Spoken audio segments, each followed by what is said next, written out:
I couldn't believe it. And I couldn't believe the size of it as well, because it was almost on the whole of this side, almost.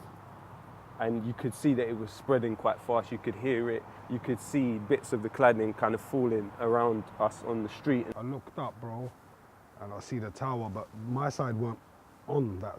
The other side was lit, but you could see the smoke circulating. That way we ran out to the front walkway bit, and that's when it was a blaze, bro. It was beyond traumatic, you know? It was beyond traumatic. We're hoping that somehow something will come along and rescue them. Somehow we will not literally watch these people beg for our help and burn to death in front of us. And you know what happened? A helicopter came, and it came within 150, 200 meters of the building and turned back around. Now that turn around was the most heartbreaking thing I've ever seen in my life. And we know also on top of that, that people within the building that were having conversations with people inside kept commenting on two things. Kept commenting on the people watching, and number two, they kept commenting on the helicopters, saying maybe the helicopters are going to come and get us. I know a few people in other boroughs, but do you know what I mean? All my friends are here. All my neighbours that I grew up with, do you know what I mean? The people that we lost in there, I knew a lot of them. Do you know what I mean? I knew over 40 people that died in that fire. Mentally, you know, I got a new diagnosis of PTSD since that night from my doctor. Do you know what I mean? I'm having nightmares, I'm having flashbacks, do you know what I mean?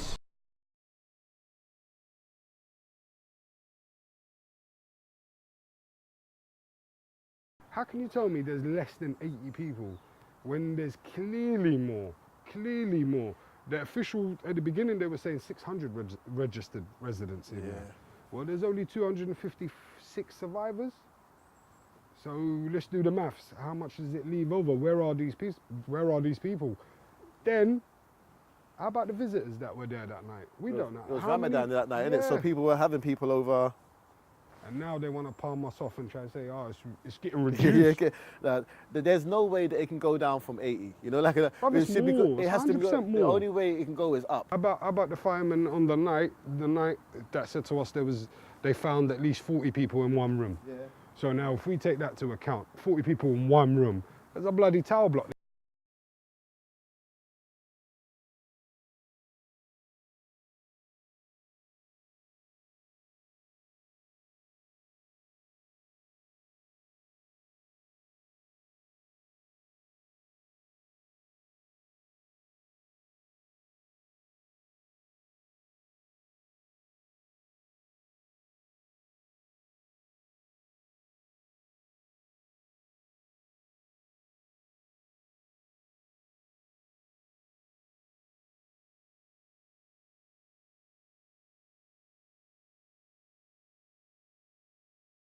Mate, I've lived in there, and I said I've seen raging fires in that tower block, and they haven't even had to evacuate the floor below. So they can't. So we all know the reason why the fire spread so fast.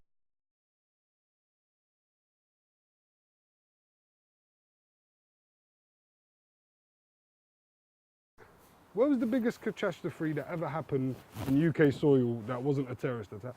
Where was the army? Bigger than any terrorist attack we've had here. Yeah. Where was the army? Where was the special troops? Where was the emergency that we needed that night? Yeah, and I was really shocked at the first few days at the total absence of the council. I thought it was really shocking. I saw the leader and deputy leader being filmed on the first day, looking absolutely shell-shocked, as we all were. And then that was it. They'd gone. They were completely gone. There was nobody. There was no help. We waited day after day after day for the council to step in and say, hello, this is what needs to happen, this is what we need to do. Nobody to date has come and said, actually, this and this. We're still waiting. My fact, going back to that night, is the residents had to come out of that burning building, and there was no council of people, nothing. They had to register themselves. Like residents, survivors had to go and document who survived, who never, and that was going on for a day or two. So can you imagine, like, you've just come out of a building, some people have lost their family, and you still have to, like, sign forms. You have to document yourself, who survived, who never. We had no actual formal emergency plan. There was no way of actually putting that into implementation. It was just on paper. So my friends were calling me and saying, what's happening, you know, because we know people that need us and they're turning us away every day. There were doctors coming in and offering their help and they were all turned away. I mean, how that could have happened, this, I say, massive vacuum of care or understanding of what was needed at that time. I don't know what the council thought was going on or how they failed to see the emergency, but they seemed to in some way fail to see the emergency. And that first day, I remember thinking, wow, they've been caught with their pants down a bit here, like, oh. Yeah. But then by the end of the day, when nothing much had improved, thinking, this feels like more significant than incompetence or shock.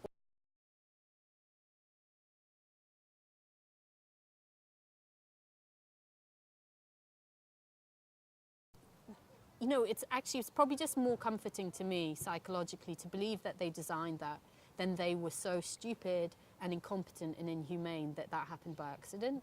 So maybe that is, I don't know where I stand with that really, but it was incompetence on such an epic scale that continued. And every time they had a chance to make a decision or made a public statement, or anyone with the council made a public statement, you know, they made the wrong one, they said the wrong thing, they did the wrong thing, they took the wrong decision. You know, I'd hate to think that the fire was in any way deliberate, but the failure of the whole process was seen in all its worst possible form with that fire.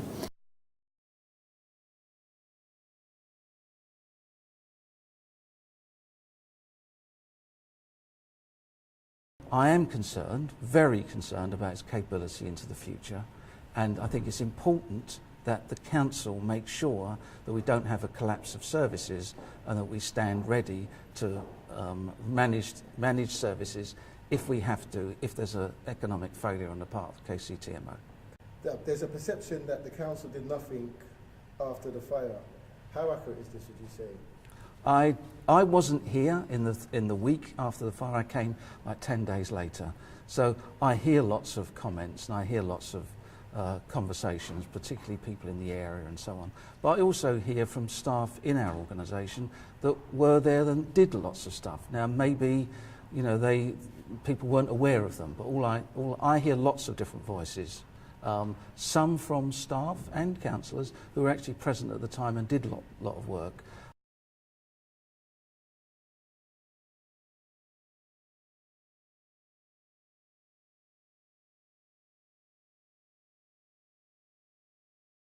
The council granted 2 emergency planning applications the day after the fire.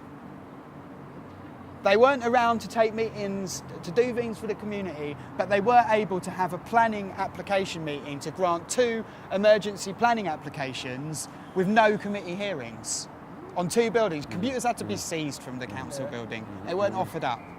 If you were an ethical, organisation, you'd offer them up. After what happened in Grenfell and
I started to notice loads and loads and loads of gaps. And I think most of, the time over this last over 100 days now has been logging gaps and trying to work out why certain things that would be obvious to be provided are being withheld. And unfortunately, that has been a crash course in learning about the whole process of how to, if a council or a government are supposed to provide a service, how difficult it is to actually get them to be accountable for their actions.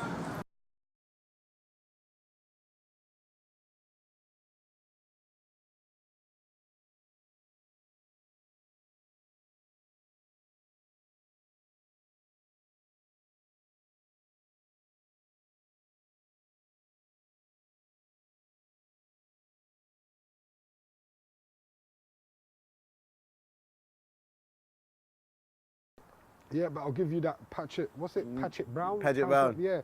He's made a business of telling other councils, this is how you do a budget.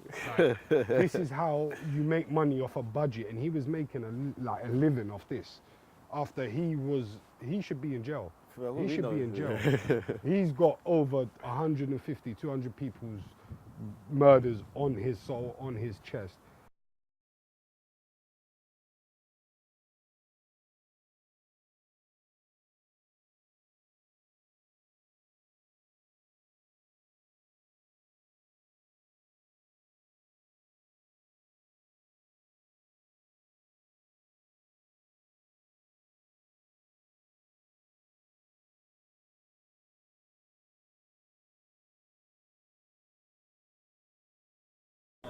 Yeah, failure implies that there is a positive intention in the beginning to actually fulfill this task. Yeah.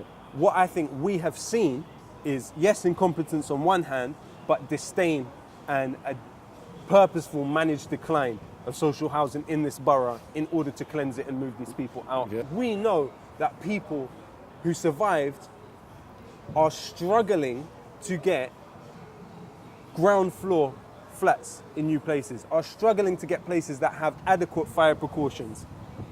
We know that people that campaigned against the council in there and were threatened with eviction were vindicated in death. They were vindicated in death. And that is the most tragic part of this situation, that people were not heard in life, and even now they're not heard in death.